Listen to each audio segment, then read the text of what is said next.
धयं सदा परिभवाग्नमभीष्टदोहम् तीर्थास्पदं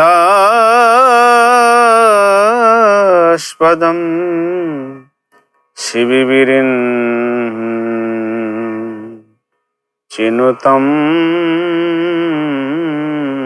शरण्यम् भृत्यार्तिहं प्रणतपालभवाब्धिपोतम्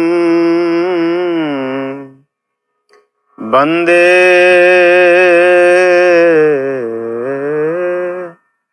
महापुरुषते चरणारविन्दम् तक्ताशुदुस्तज्जशुरे स्मितराजलक्ष्मी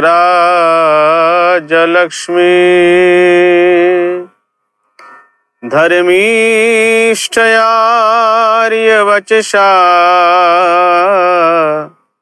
यदिगादरण्यम्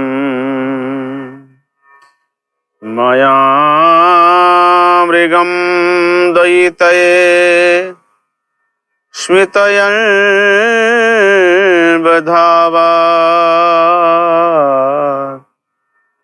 वन्दे महापुरुषते चरणारविन्दम्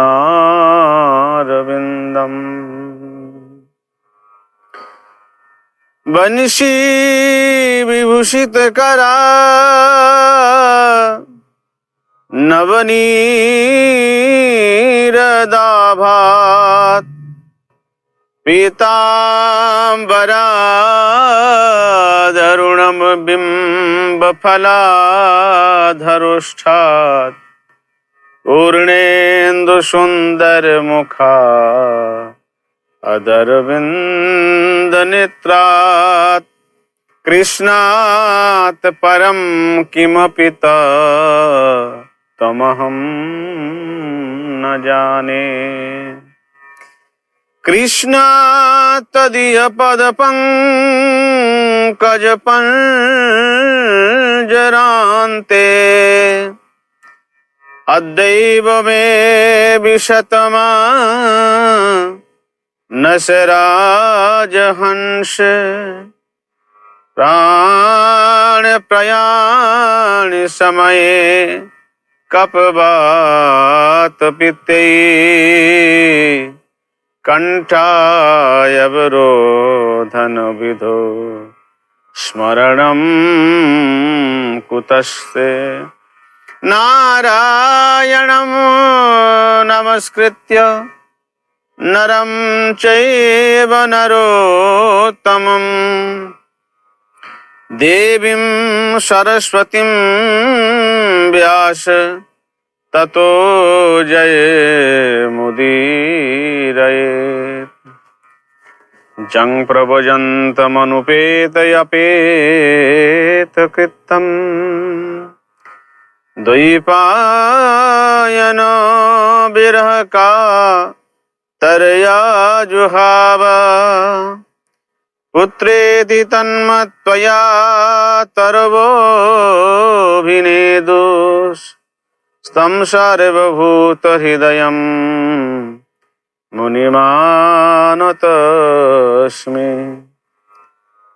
यस्यानुभाव अखिलश्रुतिसारमेकम् आध्यात्मदीपमतितितीर्षितां ततुन्धम् संसारिणां करुणया पुराणगुह्यं तं व्यासशुनमुपजामि गुरुं मुनीनां। श्रीकृष्ण चैतन्य प्रभु नित्यानंद श्री अद्वैत गदाधर शिवासादि गौर भक्त वृंद। हरे कृष्ण कृष्ण कृष्ण हरे हरे, हरे राम राम राम हरे हरे। वृंदावन बिहारी लाल की, कृष्ण कन्हैया लाल की जय जय श्री राधे। सर्वप्रथम अस्मदीय गुरुपाद पद्मों संबंध ज्ञान प्रदाता नित्य लीला प्रविष्टों ओम विष्णुपाद अष्टोत्तर शतश्री शिल भक्ति कुमुद संत गोस्वामी शिल गुरु महाराज जी के चरण कमलों में अनंत कोटि दंडवत प्रणति ज्ञापन करते हुए उनकी अहेतु की कृपा याचना करते हैं। तत्पश्चात परम गुरुदेव जगत गुरु नित्य लीला प्रविष्टं ओम विष्णुपाद अष्टोत्तर शतश्री श्रील भक्ति सिद्धांत सरस्वती ठाकुर श्रील प्रभुपाद जी के चरण कमलों में अनंत कोटि दंडवत प्रणति ज्ञापन करते हुए उनकी अहेतु की कृपा याचना करते हैं। सपार्षद प्रभुपाद जय युक्त हों, सपार्षद चैतन्य महाप्रभु जय युक्त हों। आज परम सौभाग्य का दिन है।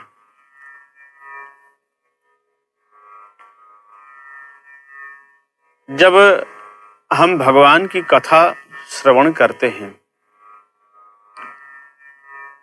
तब उसी समय उसी क्षण से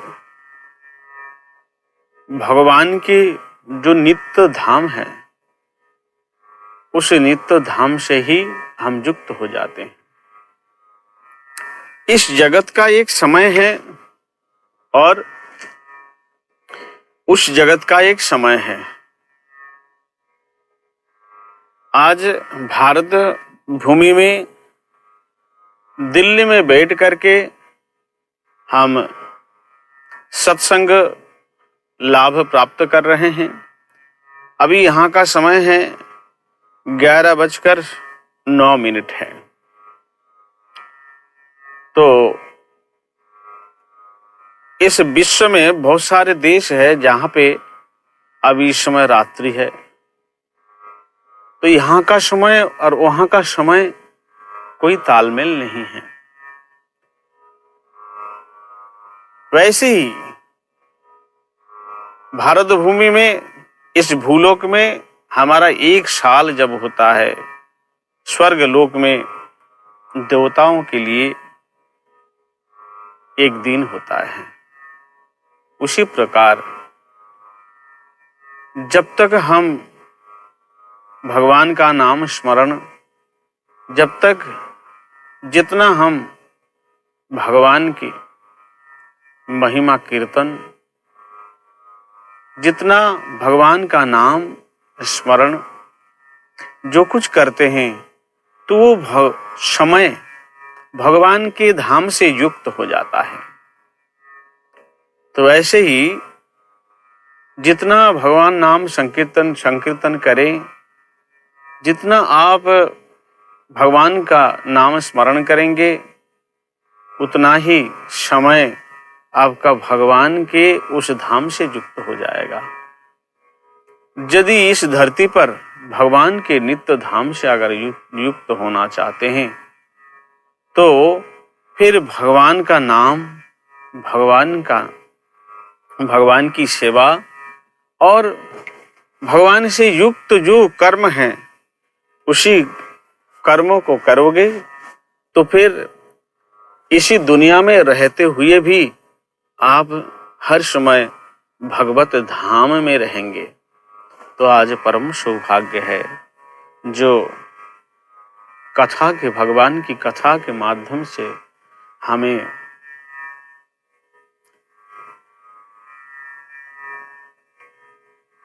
परम सुख, परम आनंद प्राप्त हो रहा है। इस जगत में आनंद है, लेकिन भगवान की कथा और भगवान का कीर्तन ये परम सुख, परम आनंद प्राप्त करा था। यहाँ में आज भारत भूमि में भगवत कृपा से हजारों लाखों संत भगवान की महिमा गायन कर रहे हैं और श्रीमद् भागवत सप्ताह ज्ञान यज्ञ भी जगह जगह पर हो रही है। ये बहुत ही आनंद की बात है। श्रीमद् भागवत में भगवान ने कहा, जैसे एक गाभी और उस गाभी को यदि घर में बुलाना चाहते हैं तो उसके बछड़े को आप यदि घर में ले आएंगे तो गाभी अपने आप आ जाती है। ऐसे ही यदि भगवान को हम अपने घर बुलाना चाहते हैं तो आप अपने घर में संतों के द्वारा भगवान नाम संकीर्तन करवाओ। जगत तो दो है, एक शरीर का जगत है और एक आत्मा का जगत है। एक शरीर का भोजन है, एक आत्मा का भोजन है। शरीर पांचभौतिक है और आत्मा चेतन तत्व है।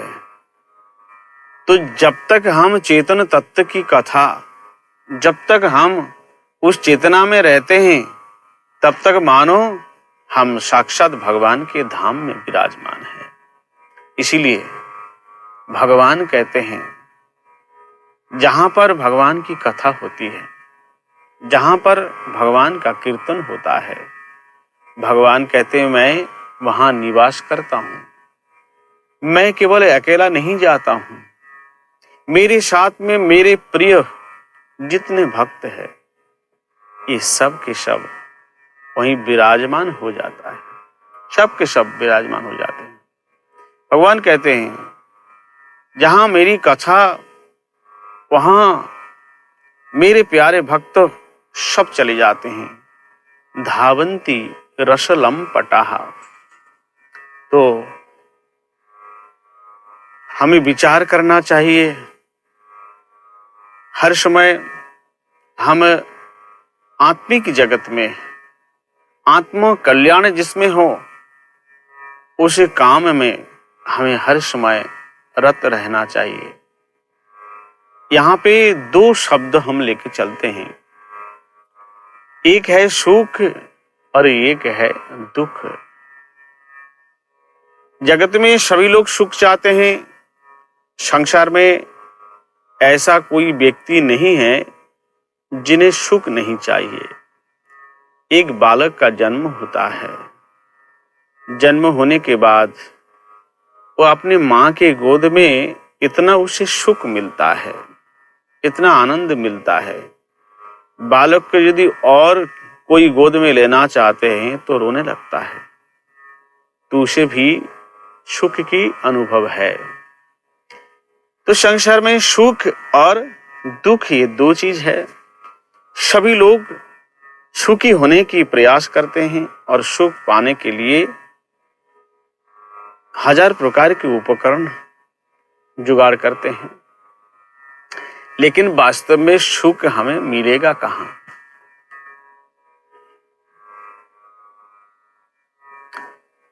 दीन कहे धनवान को सुख, धनवान कहे सुख राजा को भारी। राजा कहे सुख महाराज को, महाराज कहे सुख इंद्र को भारी। इंद्र कहे सुख चतुरानन को, चतुरानन कहे सुख विष्णु को भारी। पर तुलसीदास विचार करे, हरि भजन बिनु सब जीव दुखारी। हरि भजन बिनु सब जीव दुखारी। तो दीन गरीब ये सोचते हैं यदि मैं धनवान हो जाऊंगा तो हो सकता है मैं सुखी हो जाऊंगा। दीन कहे धनवान को सुख, धनवान कहे सुख राजा को भारी। धनवान कहते हैं जो राजा हैं उनको बहुत सुख है। राजा कहते हैं जो हमसे बड़े महाराज हैं उनको सुख होगा। और महाराज कहते हैं सुख इंद्र को भारी, इंद्र को सुख होगा। लेकिन इंद्र भी कहते हैं सुख ब्रह्मा जी को है। ब्रह्मा जी कहते हैं नहीं, सुख तो विष्णु को है। पर तुलसीदास विचार करे, हरि भजन बिनु सब जीव दुखारी।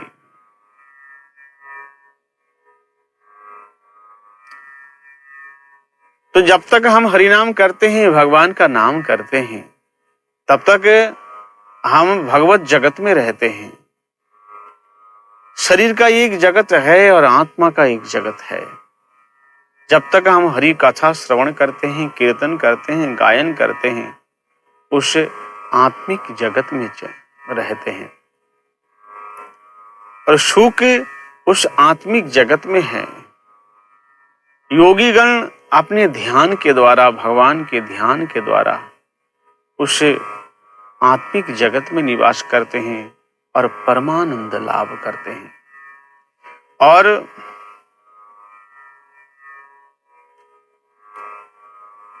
ब्रह्मदृष्टा पुरुष वे सर्वत्र सर्वत्र वृक्ष नदी सब में भगवान का दर्शन करते हैं। वे भी आत्म जगत में रहते हैं, परमानंद लाभ करते हैं। तो इसीलिए एक शरीर का जगत, एक आत्मा का जगत। जब तक हम इस आत्मिक जगत में रहते हैं तब तक हमें बहुत आनंद और बहुत सुख मिलता है। तो आज परम सौभाग्य है, हम सब सत्संग में बैठे हुए हैं। सत्संग का अर्थ होता है सत्य का संग, और सत्य स्वरूप ही कृष्ण है। आज सबसे पहले हम श्रीमद् भागवत महापुराण का पहला श्लोक, जो महर्षि वेदव्यास जी ने सबसे पहला श्लोक जो लिखा है, ये इसमें सारा रस भरा हुआ है। ये मंगलाचरण करके ही हम भागवत में प्रवेश करेंगे। आज भागवत का धर्म क्या है, भागवत धर्म क्या है, और श्रीमद् भागवत कोई पुस्तक नहीं है, ये समाज का, संसार का मस्तक है। श्रीमद् भागवत में शारीरिक विषय, सांसारिक विषय से लेकर राजनैतिक विषय से लेकर और इस जगत में कैसे चलना है, कैसे बोलना है, कहाँ बोलना है, कैसे खाना है, कैसे पीना है, कैसे जीना है, श्रीमद् भागवत में सब कुछ का मैनेजमेंट है। श्रीमद् भागवत केवल पुस्तक नहीं है, ये सब जीव जगत के ये मस्तक है। इसके आधार पर जो चलेंगे उनका कल्याण सुनिश्चित, गारंटी 100%। तो इसीलिए महर्षि व्यास जी ने सबसे पहले मंगलाचरण में बहुत सुंदर कहा है, जन्माद्यस्य यतनवयादि तरत स्वार्थे सविज्ञ स्वराट तेने ब्रह्म हृदयादि कवये मुह्यन्ति यत्सूरयः तेजोवारिमृदं यथ विनिमयो यत्र त्रिसर्गं मृषा धाम्ना स्वेन सदा निरस्तकुहकं सत्यं परम धीमहि। धर्म प्रज्जित कैतव यत्र परम निर्मत्सरणाम शताम वेद्यम वास्तव मात्र वस्तु शिवदम तापत्रयन्मूलनम। श्रीमद्भागवते महामुनि कृते किंबा परेरीश्वर सद्हृदयवृद्धते कृतिभिः शुश्रूषुभिस्तत्क्षणात् निगमकल्पतरुर्गलितं फलं सुखमुखाद् अमृतद्रवसंयुतं पीबत भागवतं रसमालयं मुहुरहो रसिका भुवि भावुकाः। तो सबसे पहले यहाँ पे महर्षि व्यास जी ने कहा जन्माद्यश यतन बयादि तरतस्वार्थे सविज्ञ स्वराट। ऐसा क्यों कहा?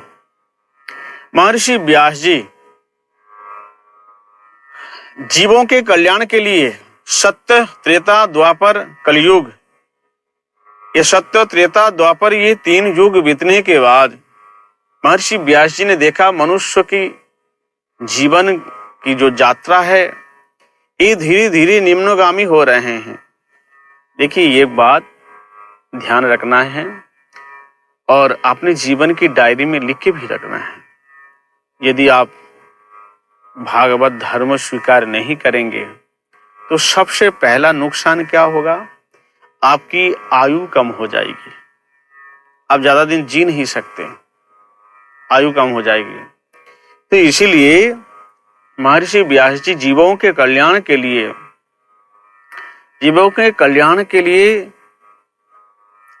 सबसे पहले वेद रचना किए। एक वेद जिसका नाम ऋग्वेद, और ऋग्वेद के बाद 3 और बना दिए जिनका नाम साम यजु अथर्व, तो 4 वेद, और 108 उपनिषद तैयार किया। किसके लिए? जीवों के कल्याण के लिए। उपनिषद किसे कहते हैं?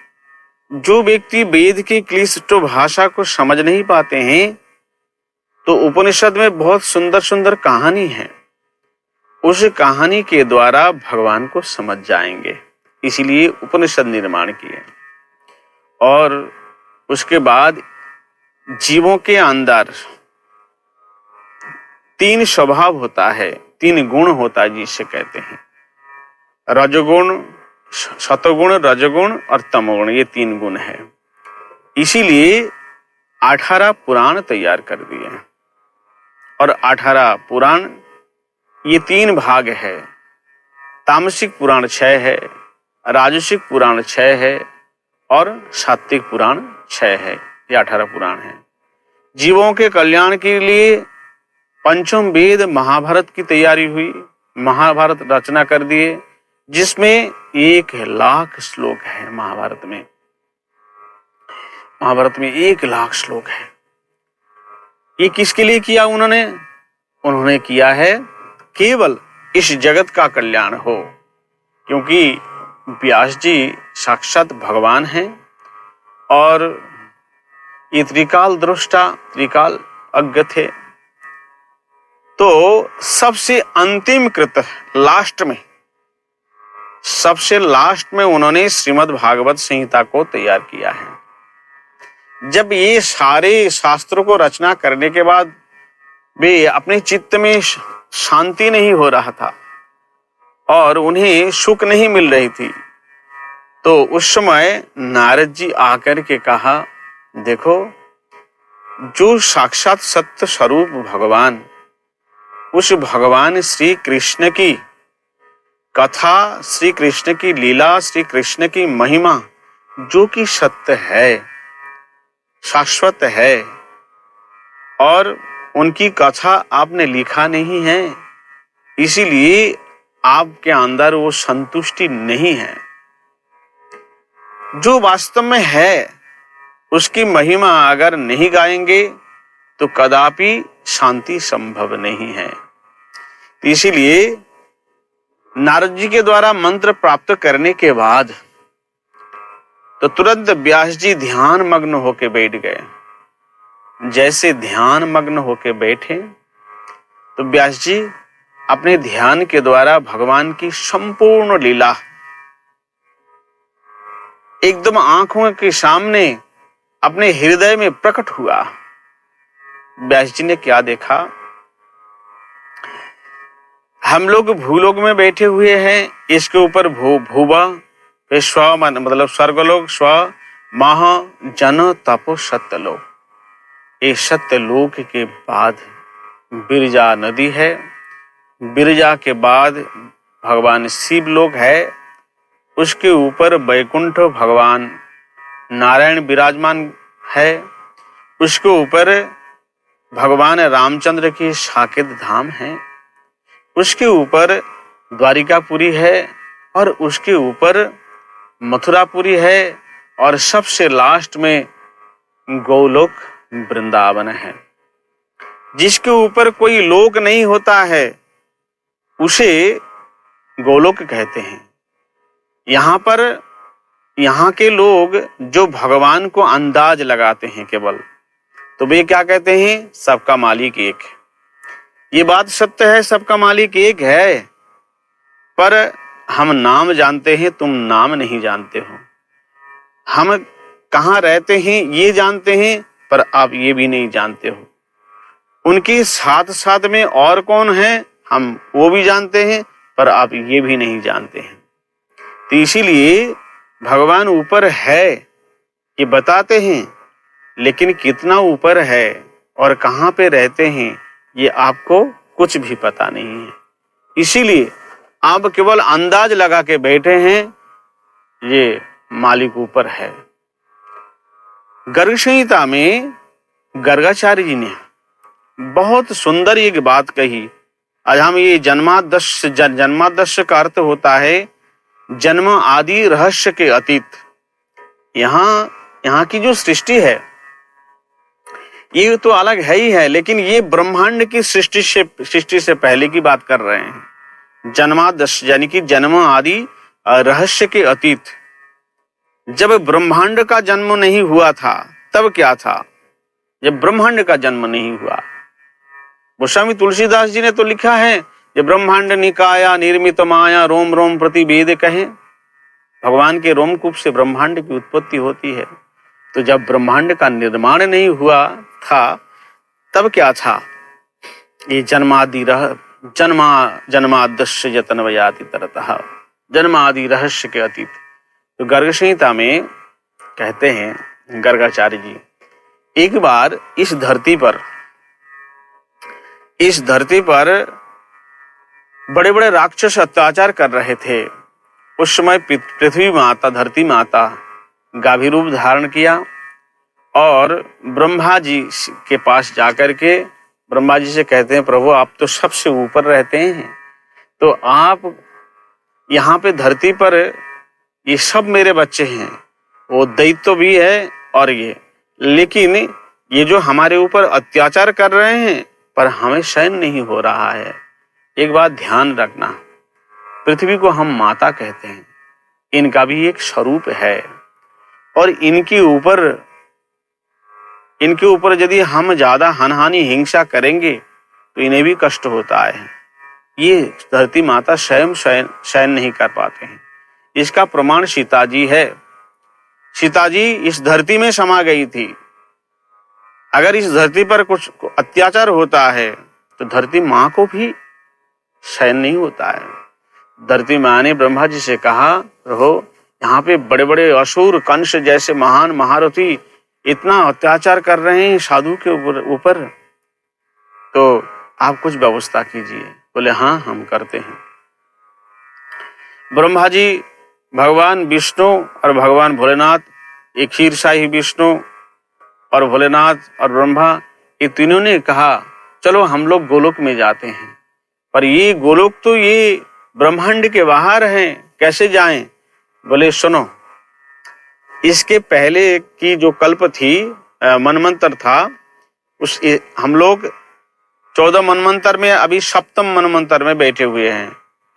इस समय जो मनमंत्र चल रहा है वैवस्वत मनमंत्र, और इससे पहले का जो मनमंत्र है ये चाक्षुष मनमंत्र है। इस ब्रह्मन्वंतर में भगवान वामन रूप धारण किया था।